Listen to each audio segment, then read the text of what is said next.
Sementara pemirsa, PBB memasukkan Israel ke daftar hitam pelaku kekerasan seksual di wilayah konflik. Langkah PBB memicu kemarahan Tel Aviv hingga memutus hubungan dengan Sekretaris Jenderal PBB Antonio Guterres.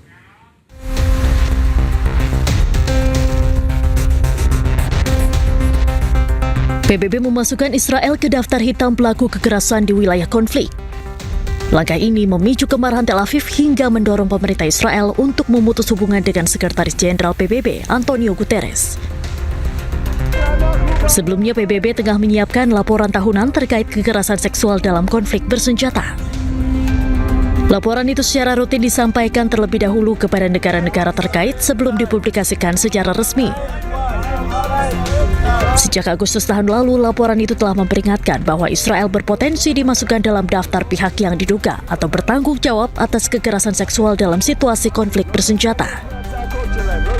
Perpetrators included Israeli armed and security forces, as I mentioned, namely the Israel Defense Forces, Israel Prison Service, including the Qatar Special Forces, and the Border Police Counter-Terrorism Unit, Yamam. These violations occurred primarily during detention and interrogation and across 12 sites, including military camps under Israeli control, Israeli prison service facilities, and in one Israeli police station, in a climate of total impunity. Sementara itu, Duta Besar Israel untuk PBB Denny Danon menyampaikan keputusan PBB memasukkan Israel ke dalam daftar hitam tidak dapat diterima.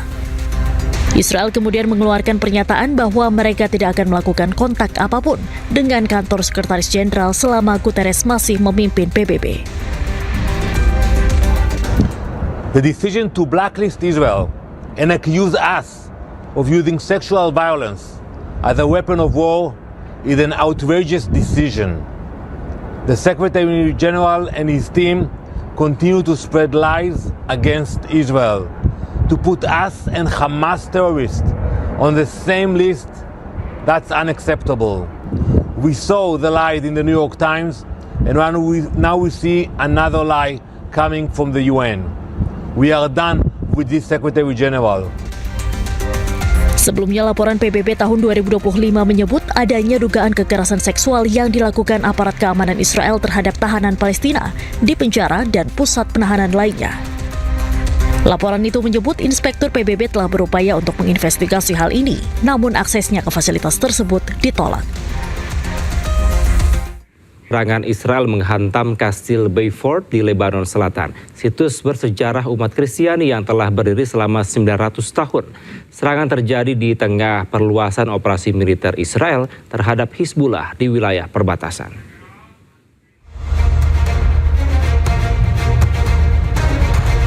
Rekaman memperlihatkan kepulan asap tebal membumbung di kawasan Kastil Beaufort, Lebanon Selatan.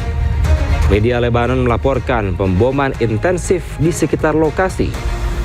Serangan tersebut memicu kekhawatiran atas kerusakan situs bersejarah berusia 900 tahun tersebut. Militer Israel menyatakan operasi dilakukan untuk memperluas serangan darat terhadap Hizbullah dan menghancurkan infrastruktur kelompok tersebut di kawasan Beaufort serta Wadi al-Saluki. Israel juga mengklaim telah menguasai area strategis di sekitar kastil yang selama ini disebut digunakan oleh Hizbullah untuk aktivitas militer.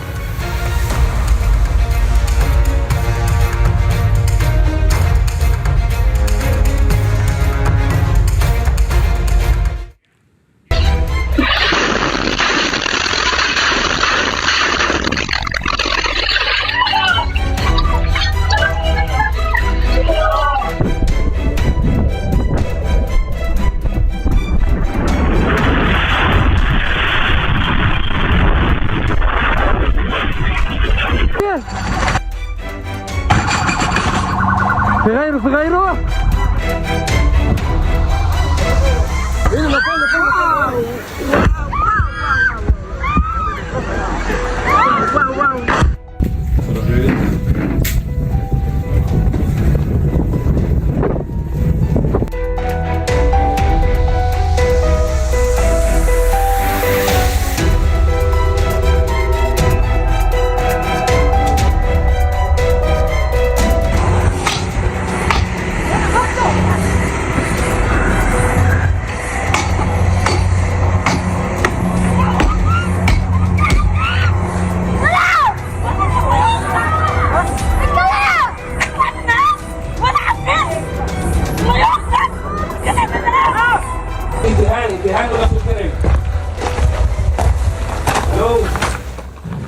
Selamat malam pemirsa, Anda menyaksikan Breaking News bersama saya, Kevin Pakan. Pemirsa, ketegangan di Hormuz masih berlanjut. Sebuah pecahan drone ditemukan di perairan Iran, diduga drone milik Amerika Serikat. Sementara Iran pamerkan kapal serang cepat terbaru yang digunakan pasukan nyamuk di Selat Hormuz dalam parade 90 hari perang lawan Amerika.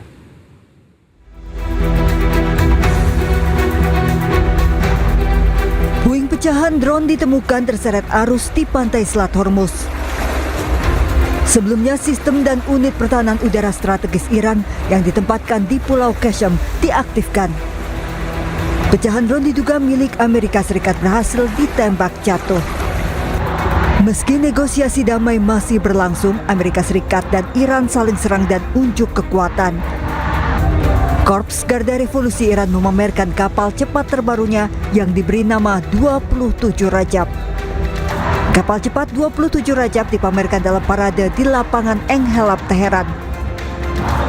Kapal ini digunakan armada nyamuk untuk operasi penyergapan dan penyerangan di perairan Iran termasuk Selat Hormuz. Dikutip dari stasiun televisi Iran Press TV, kapal cepat serang ini mampu menembakkan 2 rudal jelajah dengan jangkauan 700 km.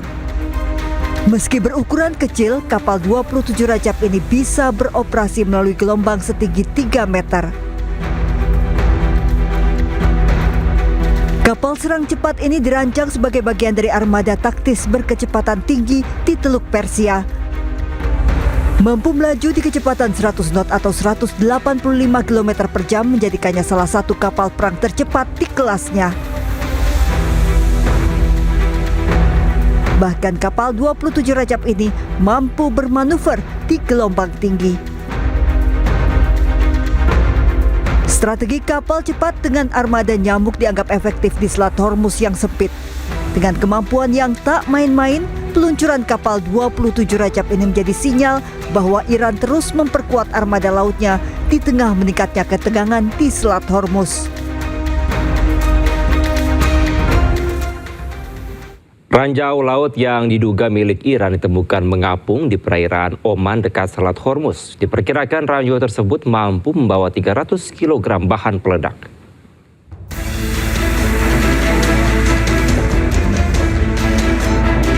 Sebuah ranjau laut yang diduga milik Iran terdeteksi di wilayah perairan Oman, tepatnya di sebelah barat jalur lalu lintas pesisir Inshore Traffic Zone di Selat Hormuz. Objek tersebut kemungkinan merupakan ranjau laut jenis Mahakam Tri buatan Iran yang mampu membawa hingga 300 kg bahan peledak.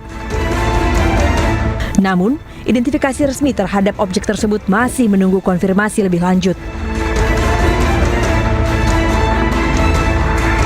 Menyusul temuan itu, pemerintah Oman mengeluarkan peringatan kepada seluruh pengguna jalur laut. Kapal, pelaut, dan nelayan diminta untuk menjaga jarak aman dari benda yang tampak mencurigakan, serta segera melaporkannya ke pihak yang berwenang. Dalam beberapa hari terakhir, Amerika Serikat mengklaim telah menyerang kapal-kapal Iran yang diduga memasang ranjau di sekitar Selat Hormuz. Komando Angkatan Laut AS juga telah memperingatkan akan menindak kapal yang terlibat dalam aktivitas serupa.